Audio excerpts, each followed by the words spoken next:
Avant toute chose, je tiens sincèrement à remercier tous les collègues députés ici dans la salle pour votre soutien et assistance durant la période traversée après la perte de mon assistant les semaines passées. Vous avez manifesté une familiarité inexplicable et pour ça, du fond de mon cœur, je dis merci beaucoup, chers collègues et notre bureau. Honorable Président, honorable membre du bureau, respectueux députés, c'est regrettable que chaque fois nous prenions la parole pour parler de la souffrance de nos populations et notre gouvernement reste silencieux au vu de notre bureau.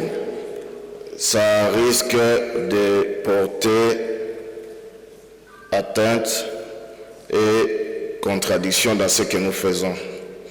Honorable Président, après plus de 1500 familles qui passent nuit à Lugushwa dehors, suite à l'incendie qui s'était passé en date du 26 octobre, on avait alerté notre bureau, on avait écrit à la Première ministre, mais jusque-là, aucun signal du gouvernement pour venir en aide à cette population, voire même un simple communiqué ou message de compassion vis-à-vis de cette population, honorable Président. Ça nous fait mal lorsque nous continuons à plaider pour la population et le gouvernement qui doit nous accompagner dans notre mission reste silencieux et comme si nous devenons des petits dérangés ou des petits perroquets. Je pense que ça prouve qu'il y a un ça ne va pas entre le gouvernement et notre chambre ou entre le gouvernement et nous les députés. Honorable Président, nous avons écrit des correspondances, je vais laisser toutes ces copies à vos services ici.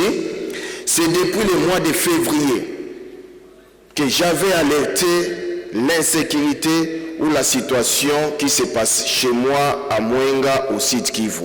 Plus de 10 correspondances, honorable Président. Et tout ça, le gouvernement n'agit pas, reste silencieux.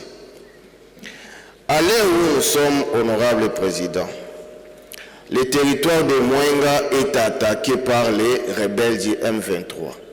Depuis le 24 novembre, je crois il y a de cela 3 jours ou 4 jours.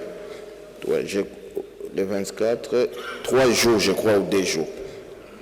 Les rebelles ont essayé d'attaquer le territoire de Mwenga en entrant par le pont Moudouwe, qui est la limite entre Mwenga et Walungu, pour pénétrer dans les cités de Kilungutwe. Avec seul objectif, ils veulent conquérir Mwenga pour exploiter nos minéraux, pour prendre tout ce qui est comme richesse là-bas et commencer leurs affaires. Nous avons des volontaires Wazalendo à Mwenga. Pendant tout ce temps, depuis le mois de janvier jusqu'à ce jour, ils ont résisté contre l'ennemi président, sans appui du gouvernement, sans assistance du gouvernement, à part nous-mêmes les notables et fils du Mwenga qui apportons notre soutien à ces gens. Nous avons alerté, et je pense que votre bureau, honorable le président, vous faisiez encore l'intérim. Vous avez écrit au ministre de la Défense. Je voulais savoir quelle est la suite que ce ministre avait réservée à votre correspondant. Zéro. Ces résistants risque d'être désorienté par l'ennemi. Parce que l'ennemi commence à utiliser la campagne de désinformation, président. Honorable Trésor. Oui, président. Merci beaucoup.